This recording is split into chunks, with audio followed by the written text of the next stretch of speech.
여러분, 우리가 시편을 분류하면서 등극시라고 분류하는 시가 몇 개 있습니다. 하나님께서 왕으로 등극하셔서 다스린다는 내용의 시입니다. 그 시작이 여호와께서 다스리시니 이렇게 시작을 하거나 내용 중에 하나님의 다스리심을 선포하는 내용이 많이 포함된 시를 신학자들이 등극시라고 했습니다. 요즘 우리가 살펴보고 있는 시편 93편부터 99편까지를 넓은 의미로 등극시라고 하는데 오늘 99편이 마지막 등극시입니다. 그래서 1절 보면 이렇게 시작을 합니다. 여호와께서 다스리시니 만민이 떨 것이요 여호와께서 그룹 사이에 좌정하시니 땅이 흔들릴 것이로다 그랬습니다. 여러분, 여기서 여호와께서 그룹 사이에 좌정하신다라는 말씀은 속죄소 위에 임하신다 그런 말씀입니다. 여러분, 하나님께서 모세에게 성막을 만들라고 하실 때에 가장 먼저 만들라고 명령하신 것이 바로 이 속죄소입니다. 속죄소는 언약궤의 뚜껑인 셈인데 속죄소 좌우에 그룹 천사를 만들라고 하셨습니다. 금으로 그룹 둘을 속죄소 두 끝에 쳐서 만들되 한 그룹은 이 끝에서 또 한 그룹은 저 끝에 곧 속죄소 두 끝에서 속죄소와 한 덩이로 연결할지며 그룹은 그 날개를 높이 펴서 그 날개로 속죄소를 덮으며 그 얼굴을 서로 대하여 속죄소를 향하게 하고 이렇게 속죄소 위에 두 그룹을 만들라고 하셨고 그래서 이 두 그룹 사이가 바로 속죄소입니다. 그리고 대속죄일에 대제사장이 짐승의 피를 가지고 이 속죄소 위에 뿌렸습니다. 그리고 이렇게 속죄의 피가 뿌려진 곳에 하나님께서 임하셔서 은혜를 베풀어 주신다라고 해서 이곳을 시은좌라고 했습니다. 베풀시, 은혜은, 보좌좌. 그래서 은혜를 베푸시는 보좌죠. 그런데 여러분, 이 속죄소는 성막의 지성소 안에 있었습니다. 지성소, 지극히 거룩한 장소죠. 성막의 구조를 보면은 가장 안쪽에 지성소가 있고 휘장 안쪽이죠. 휘장 바깥쪽에 성소가 있었습니다. 성막을 나오면 뜰, 마당이 있습니다. 그래서 레위인들은 뜰에서만 제사장들을 도울 수가 있었고요. 제사장들은 성소까지 들어갈 수 있었고 지성소는 대제사장만 1년에 한 차례 대속죄일에만 들어갈 수 있었습니다. 그것도 자기를 위해서 먼저 속죄 제사를 드린 후에만 들어갈 수 있었습니다. 이렇게 거룩한 곳이 지성소인데 그곳이 그렇게 거룩한 이유가 바로 속죄소가 있기 때문입니다. 속죄소에 하나님께서 임하신다고 하셨기 때문입니다. 그렇게 두려운 곳이 속죄소이고 하나님의 임재입니다. 그래서 오늘 시인이 그곳에 하나님께서 임재하시니 만민이 떨 것이라고 땅도 흔들릴 것이라고 그러면서 크고 두려운 주의 이름을 찬양하라라고 선포를 했습니다. 그런데 여러분, 지금 시인이 실제적으로 노래하고 있는 것은 그렇게 크고 두려운 하나님의 임재 앞에서 이스라엘의 특별함을 노래하고 있습니다. 그 하나님의 보좌가 시온 예루살렘에 있다는 것입니다. 시온에 계시는 여호와는 위대하시고 모든 민족보다 높으시도다 이러면서 이스라엘과 다른 민족을 비교를 합니다. 하나님께서 이스라엘을 자기 백성 삼았다는 것입니다. 그러니 너희는 우리 하나님을 높여서 그의 발등상 앞에서 경배하라라고 권면을 합니다. 여기서 너희는 만민, 이방인들을 가리킵니다. 우리 하나님을 높여 그랬습니다. 하나님이 자기들의 하나님이라는 것입니다. 그의 발등상 앞에서 이것은 예루살렘 성전입니다. 속죄소가 하나님의 보좌이기 때문에 그 밖에 있는 성소와 뜰이 있는데 그 뜰에 이방인들이 들어올 수 있는 곳이 있었습니다. 그러므로 너희들은 우리 하나님을 높여서 성전 뜰에 와서라도 하나님을 경배하라 그런 말씀입니다.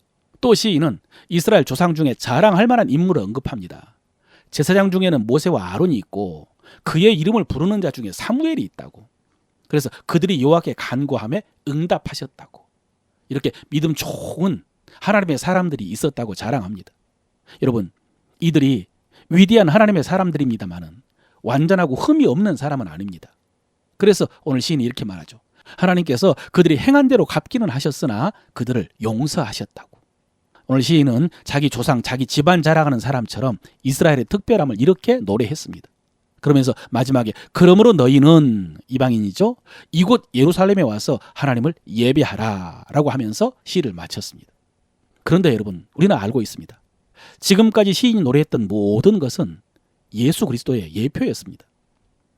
구약 성경에서 에스겔 선지자가 성전에서 여호와의 영광이 떠날 것을 예언한 후에 바벨론의 느부갓네살 군대에 의해서 성전이 불탔습니다.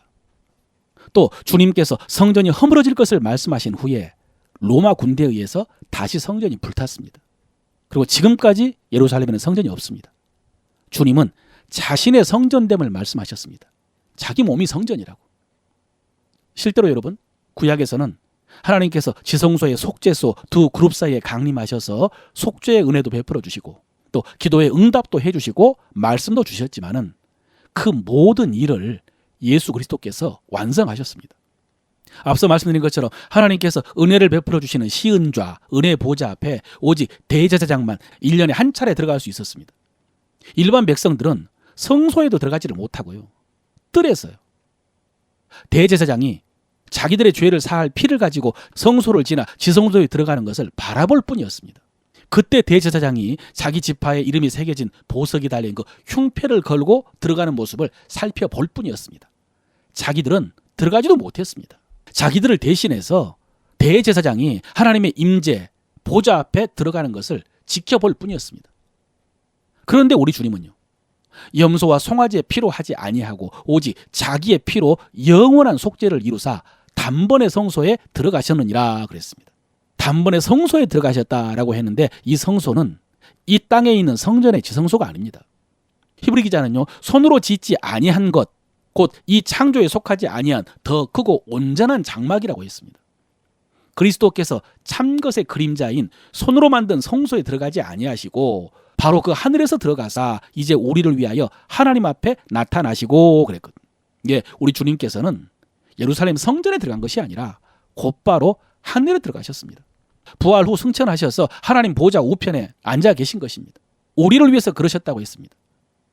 그래서 바울은 로마서 8장에서요, 죽으실 뿐만 아니라 다시 살아나신 이는 그리스도 예수시니 그는 하나님 우편에 계신 자요 우리를 위하여 간구하시는 자시니라 그랬습니다. 하늘에 올라가신 주님께서 하나님 보좌에서 우리를 위해서 간구하신다고. 그래서 히브리 기자가 우리에게 이렇게 말합니다. 그러므로 우리에게 큰 대제사장이 계시니 승천하시니 곧 하나님의 아들 예수시라. 우리가 믿는 도리를 굳게 잡을지어다 그랬습니다. 여러분, 그렇습니다. 우리는 우리가 믿는 도리를 굳게 잡아야 됩니다. 우리가 믿는 도리를 찬양해야 됩니다. 이것이 오늘 우리가 불러야 될 새 노래입니다. 여러분, 오늘 시인은요, 옛 언약, 새 언약의 그림자를 보면서도 이렇게 담대하게 노래를 하고 있습니다. 그러면 그리스도의 보배로운 피로 새 언약의 백성이 된 우리는 얼마나 감사와 찬양과 경배를 올려드려야 되겠습니까? 그래서 히브리 기자가 마지막에 이렇게 고면하죠. 그러므로 우리는 예수로 말미암아 항상 찬송의 제사를 하나님께 드리자. 이는 그의 이름을 증언하는 입술의 열매니라. 그렇습니다, 여러분. 우리는 항상 예수로 말미암아 찬송의 제사를 하나님께 드려야 됩니다. 그리고 새 언약의 백성들에게 이렇게 초청하죠. 그러므로 우리는 긍휼하심을 받고 때를 따라 돕는 은혜를 얻기 위하여 은혜의 보좌 앞에 담대히 나아갈 것이니라.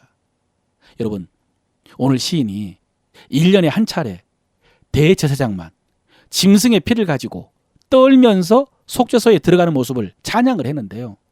이 말씀은 너무 대조적이죠. 우리는 모두 다 합니다. 대제사장만이 아닙니다. 우리가 다. 그리고 1년에 한 차례가 아니라 아무 때나 때를 따라 언제든지입니다. 두려워 떨면서가 아니고 담대히 나갈 수가 있습니다. 때를 따라 돕는 은혜를 얻기 위하여 은혜의 보좌 앞에 담대히 나아갈 것이니라. 사랑하는 성도 여러분, 오늘 이 믿음의 도리를 굳게 붙잡고 새 노래 부르면서 은혜의 보좌 앞에 나아가서 담대히 여러분의 필요를 구하시기를 바랍니다.